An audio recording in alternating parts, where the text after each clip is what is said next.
கோவையின் அருகினில் கூடிய கூட்டங்கள் தலையா கடல் அலையா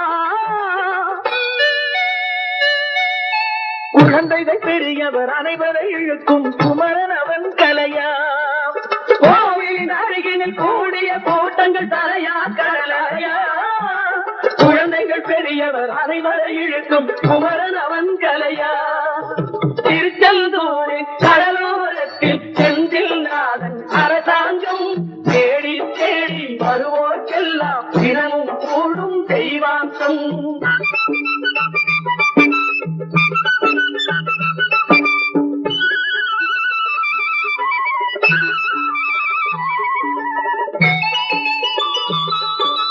மங்கையரின் குங்குமத்தை காக்கும் முகம் ஒன்று வாடுகின்ற ஏழைகளை காணும் முகம் ஒன்று சஞ்சலத்தில் வந்தவரை தாங்கும் முகம் ஒன்று